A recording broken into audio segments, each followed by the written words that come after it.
Welcome to the Life and Faith Podcast. I'm Dan. And I'm Josh. We're experiencing life and faith every day, and if you're listening, we hope you are too. We're talking about life, the Bible, family, news, all sorts of other stuff, all from the perspective of by-faith believers. If you enjoy this conversation, like what you hear, like and subscribe wherever you get your podcasts.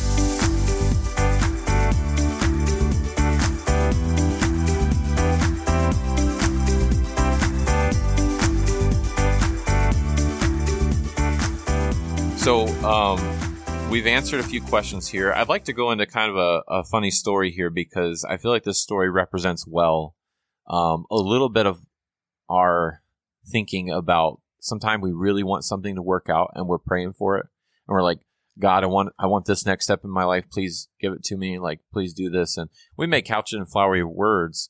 But I want to say this. God sees the heart. God sees your motivations for things. We can't hide anything from God. So when I read you this, when I recount this story of this little boy and something that he wanted, it can be easy to say, it can be easy to laugh at it, which it is absolutely humorous, but there's a little bit of this in all of us. So I'll just say that and then tell you the story. So there's a little boy, we're going to call him Johnny, and he wants a bike really bad, right? That's all he wants. And he is constantly asking his mom, I want a bike. Like all the other kids have a bike. I really need a new bike. And all this and he's developed a bad attitude about it, right? He's just sulking around the house because he wants his bike really bad.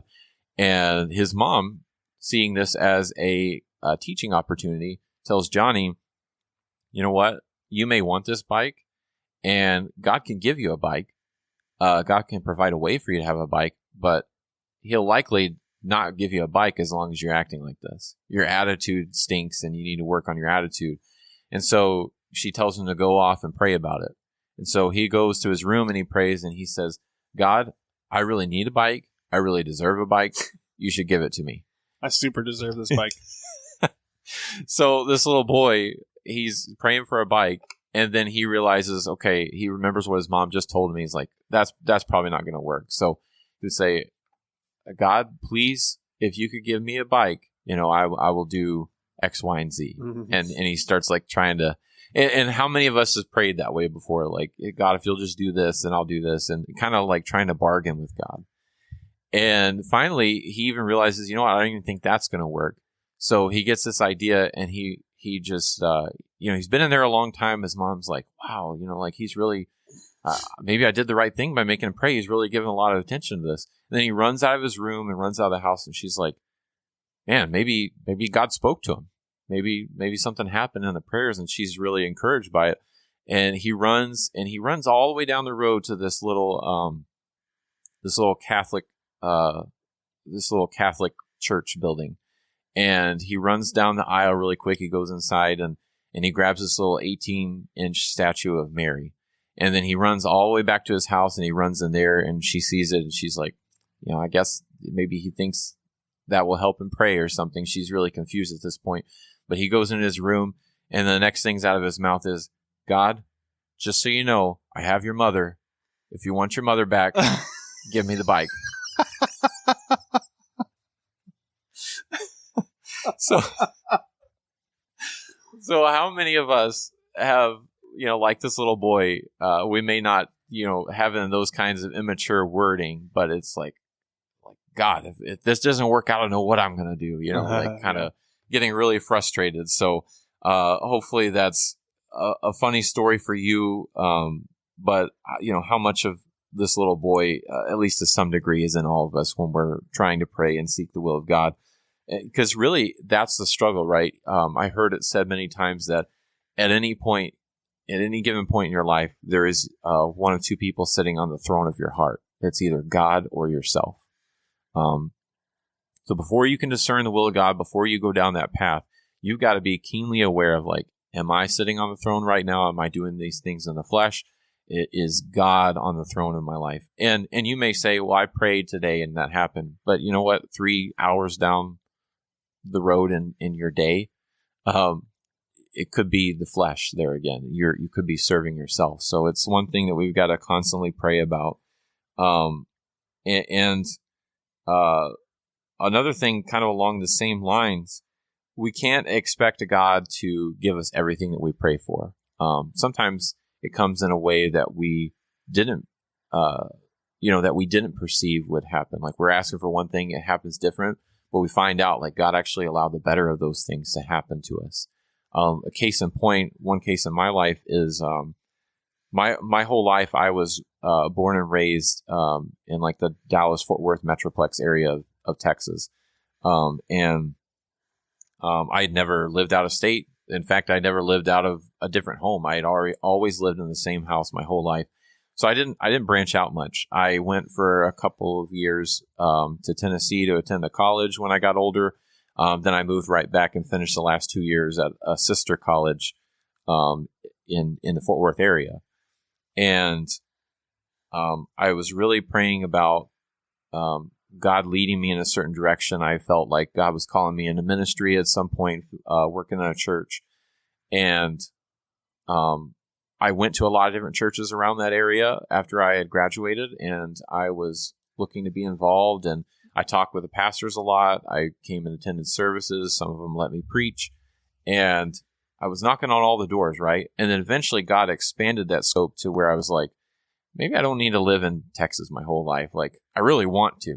Like, I can't even describe to you, like, if you've met a Texan, you know, like, we're all, like, die hard, like, we love Texas, and that's, you'll hear us talking about it. So sometimes I wonder if every person in every state is like that. Like, are Vermontans, are they like, Vermont is the best ever? Because I know in Michigan, it's always been that way. I mean, everything that is Michigan, it's like, in order to have citizenship here, you must be a Bob Seger fan. In order to, you know what I mean? You have to like Verner's. You have to play euchre. You have to like Kogel's hot dogs. And you have to eat, the culture. The culture, you know? And I mean, it's like, but we're, I think Michigan people are the same way. We're just diehard Michigan people.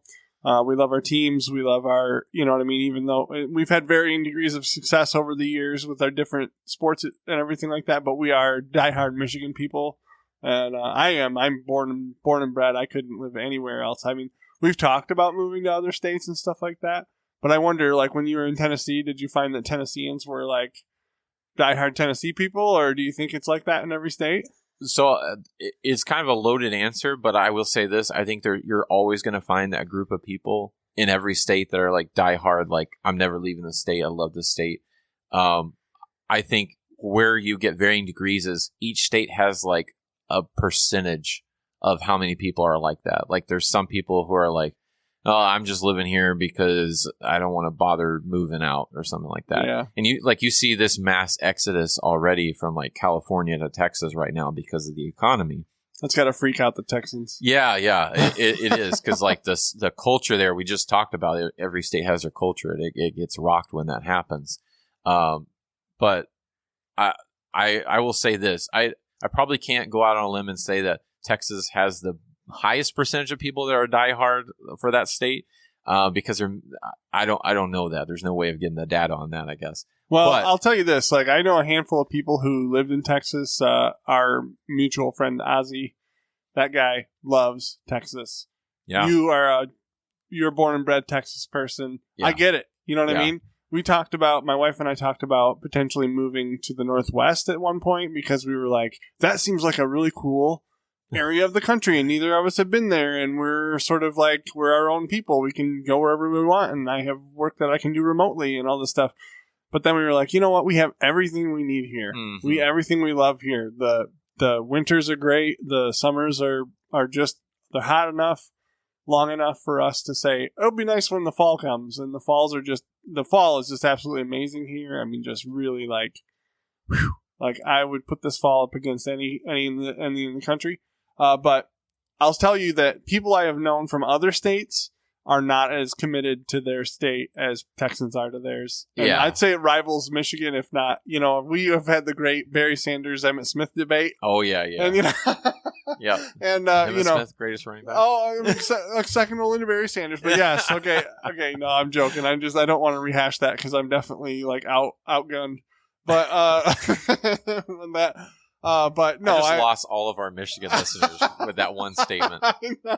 Sorry, guys. No, but I mean, it really, but like, committed wise, like in terms of genuine commitment to their state, I find that Texans are much more about their state. They're just. I would say this because this isn't even my personal take on it because I don't necessarily agree with this, but I've heard multiple people tell me before that, whether or not Texas has the highest percentage of diehard people that like, I love it here, I'm never going to leave.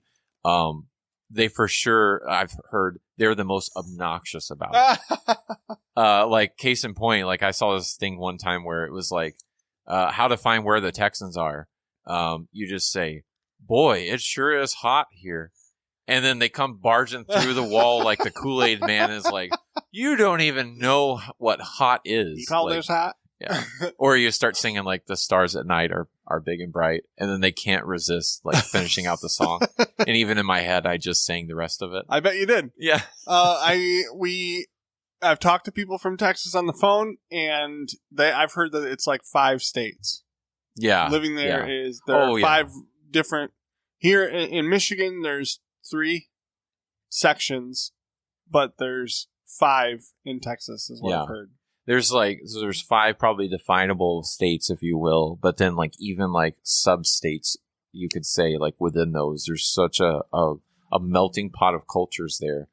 And it takes so long to get through the state. Like you'll pass through, you can see it as you drive through it. Like, oh, there's this and this look completely different than where it was, 2 hours ago. Mm-hmm. So there's that. And then you even have like, I would say almost like 2 different kinds of slices of accents there. You've got like the eastern side is kind of like the twang, and then you've got the western side that's the drawl, and then you go to some areas and it's got a perfect blend of both. So it's a real interesting study, I guess, if you will. Yeah, but I would definitely like to visit sometime.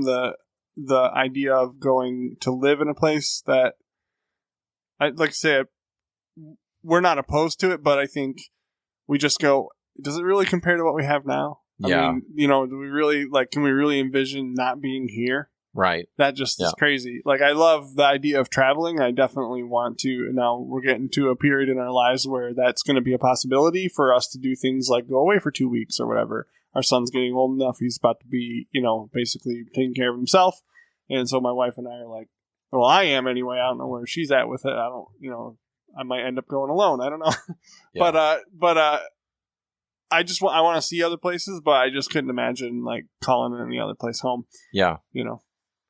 Yeah, absolutely. I mean, that's good case in point. Like we just spent like a while talking about both of our states. It's because we love them. Right. And like, I will say this, like I even love where I currently am because of this is where my family is. Like that's what's most important. And really, so the whole reason why I brought this up is because about 7 years ago, coming up on 8, I was at this point where things weren't really working out in that area for me to go and implement myself into a church. But I came to realize I'd have many conversations. I could really draw this out to a lot of the ways that God worked on my heart and conversations I had with people, the way the Holy Spirit tugged on me at different things when I was talking about them. But ultimately all culminated to as bad as I want to stay here the rest of my life, and I love Texas, like I jokingly told people, I said, this is not me trying to make a decision to move to Michigan. It's got to be God's will, because I would not be leaving if it wasn't the Lord's will. And I felt so strongly that we needed to make that move at that time. And so again, being transparent, the reason that I thought that God wanted us to move here was totally different than what it ended up being. And I think that's a good point to bring up here in discerning God's will, because God just wanted me at that stage of life to move up here. I kind of tried to plan out my steps, right? But God had directed my path. And that's what's important to think about when you're praying about these things is sometimes we think, well, I need to go here, I need to do this and this and this. But God's like, okay, just take the next step and I'll guide you the rest of the way. So it could be tempting to want to have it all mapped out, especially if you're one of those people that's a heavy planner and you're like, I don't want to move for the first step until I can see it. But understand that oftentimes God does not operate in our lives to like a spotlight that can or like a beacon light that can go far out and say, you need to go over here and then light your way the whole way. The Bible talks many times in Psalms about him being a light unto our feet and a light unto our path, and about how his word is that way, right? So if it's to our feet, if you think about the light that was referred to there in the Bible times and Psalms, it was a lantern, not necessarily a lantern, but like the lights that they had back then was like oil lamps, and it would just provide enough light to where you could see around where you're at, to where you wouldn't trip, you wouldn't stumble. And we need to, I think, you can expect great things from God, but for your own sake, for your own sanity's sake, don't try to have it all figured out. Trust God. We're talking about the life and faith, right? So having faith sometimes is just saying, God, lead my steps right here where I can see around me.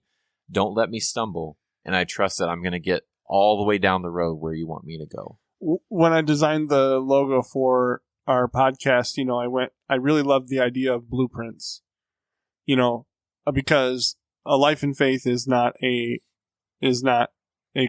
completed thing. A life in faith is like day to day.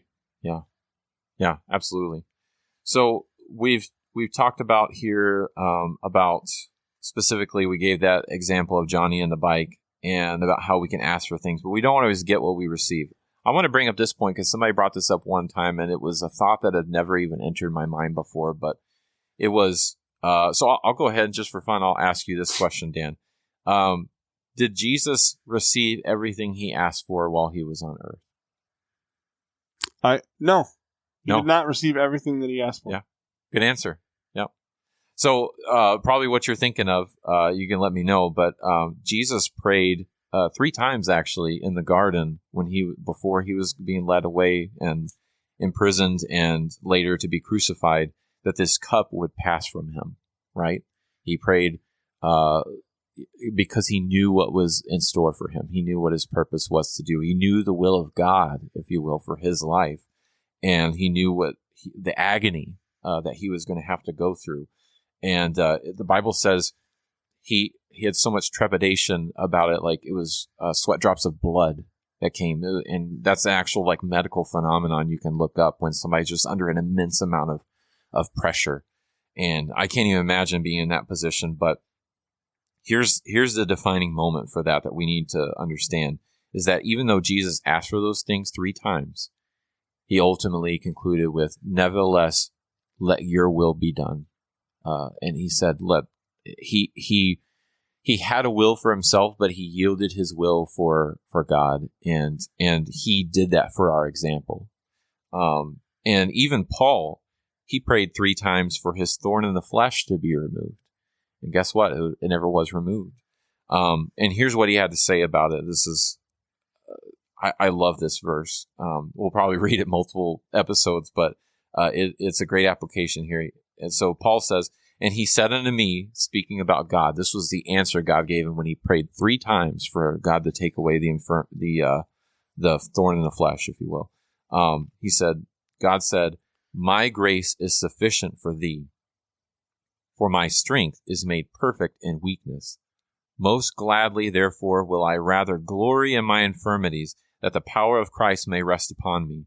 Therefore, I take pleasure in infirmities, in reproaches, in necessities, in persecutions, in distresses, for Christ's sake. For when I am weak, then am I strong. In that principle of strength, God's strength in our weakness is so crucial when we're trying to discern the will of God for our lives. Because sometimes we do come to the point where like, I can't do this. But if God's in it, he'll give you the strength to do it. And so I guess all that to say this, don't allow bad circumstances to be the end-all, be-all to guide you in your decisions. Sometimes, and that's what we talked about earlier, right? Sometimes God can be giving you that nudging to go and move on to somewhere else. And that's where we have to discern, is this God or is this me? I had this very same conversation with my wife today about things that we're praying about how the struggle I'm having right now is this my own thoughts? Is this my own head? Is this my own understanding? Am I leaning on my own understanding, or am I allowing God to have his way and asking him to show me the right path? And that can be easy to do. It can be easy to not do, I guess I should say. So here's a fun question too, because we're on a journey here of discerning the will of God, and how do we know the will of God? But do we have freedom of choice? That's a hot topic. Yeah, smarter people than me are still debating this, but I heard someone say one time that it's sort of a mixture of both, right? It's like he knows what you'll choose, but he doesn't. You're not a robot, right? Yeah. So it's the way I've heard it explained is, if you gave your child the choice between pizza and asparagus, you know exactly what they would choose. Does that mean that you chose for them? Mm-hmm. No. You knew the end from the beginning. Yeah. Mm-hmm. But, so I think a case can be made for both. Yeah. Now, again, there may be listeners that are rolling their eyes at this, but I'm giving you my honest opinion. I'll tell you this, whatever you're about to say, I disagree with it. I was going to say, I agree with how Dan answered that question. I chose a political answer where I sort of agreed and disagreed with everyone. True. No, I do think that there is a level of your choice, but yeah, it's like he doesn't really have to work that hard to figure out what you're going to decide, right? He knows exactly what you're going to decide. You know what I mean? He sees the end from the beginning. Yes. I believe that definitely, without a doubt. Look back.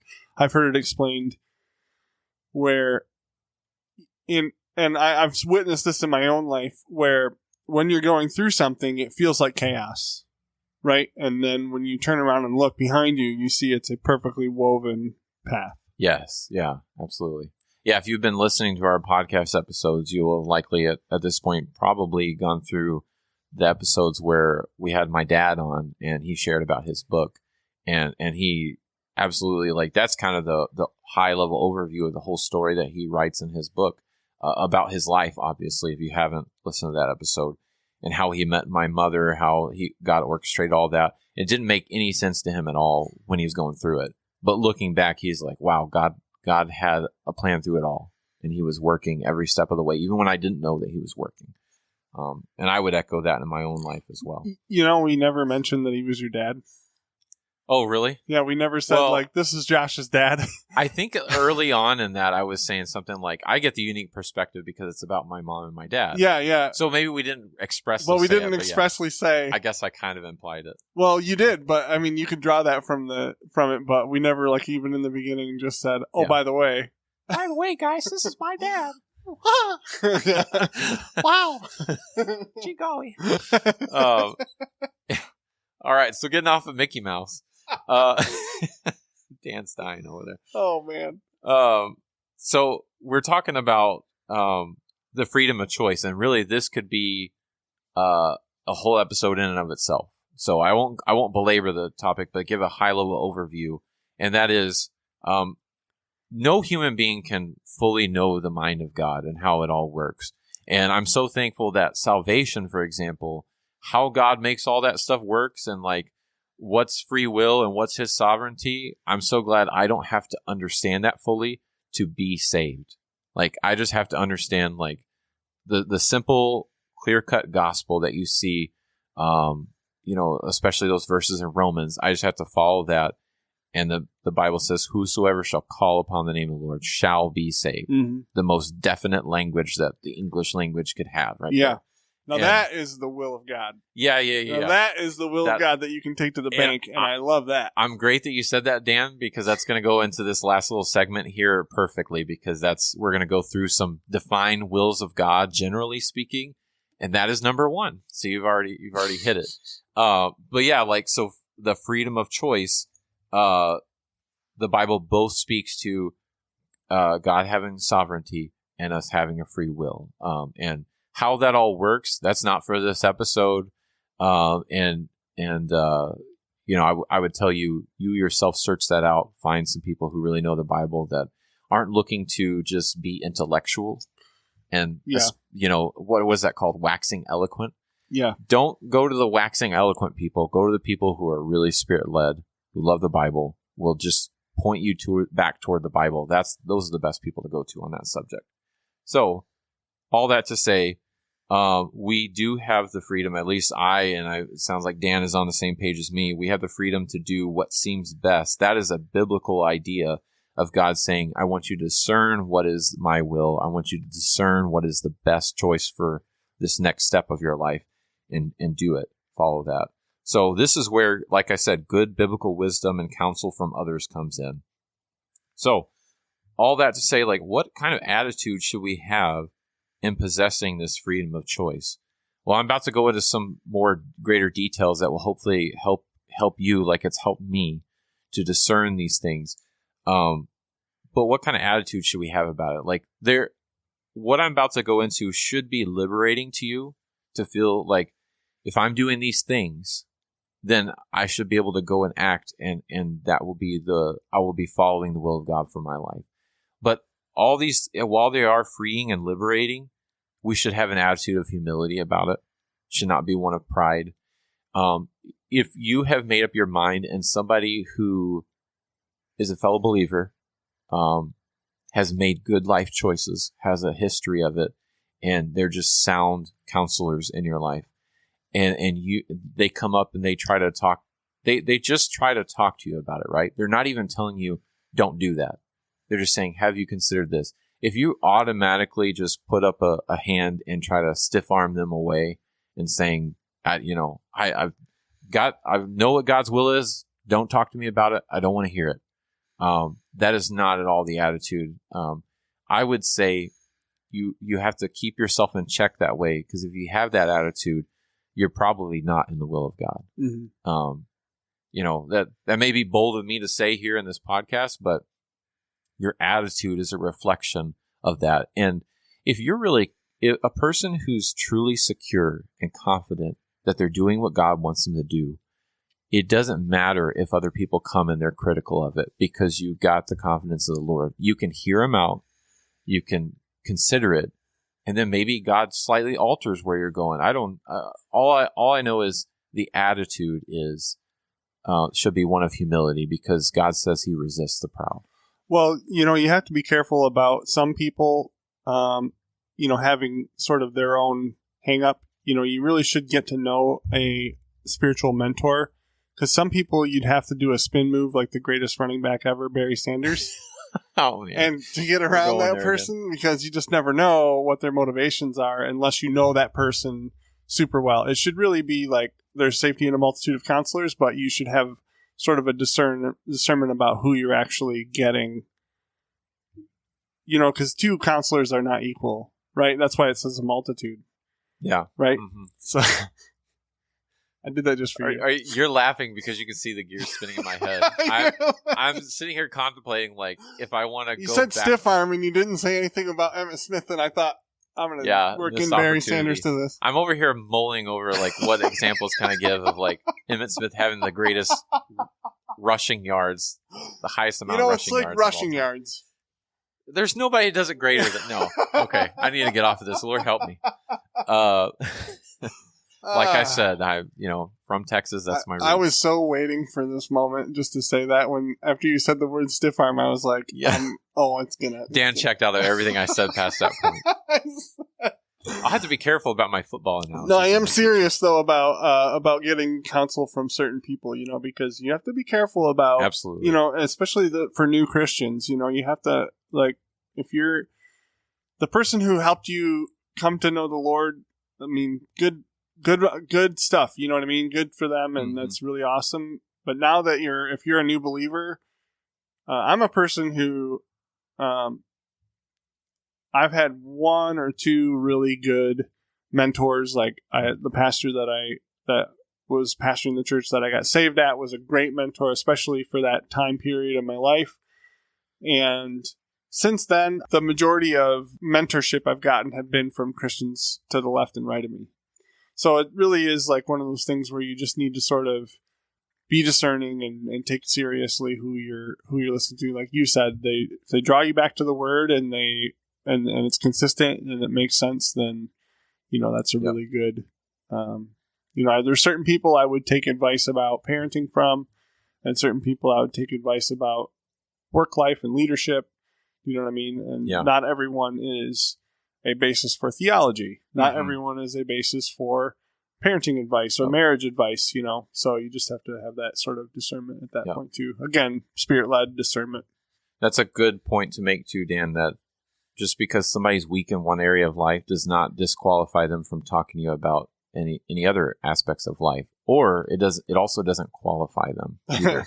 So you got to keep both in mind. And there is something to be said about a sweetness and listening to the still small voice of God, and even encouraging yourself in the Lord like David did.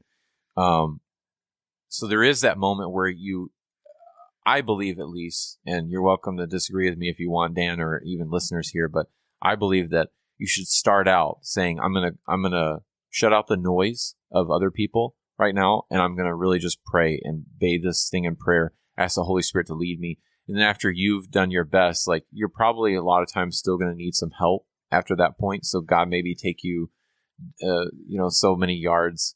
I don't know why. Nice try. We keep going You didn't quite. You should have. I'm just thinking. You'll get of it next football time. Analogies now. You'll get it next time. Okay. I'm thinking of football analogies. But talking to other people, at some point there is a place for that. So don't completely disregard it, but also give priority to just the time between you and the Lord. And I will say this too: if you're married, you have a spouse. That should be the next step. Like before you go to other people, bounce it off of your spouse. You may say in here, like, well, my husband or my wife, they're not as strong spiritually.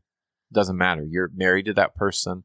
Hopefully, if you are following the will of God, like if you're married, then that's the will of God that you be with that person.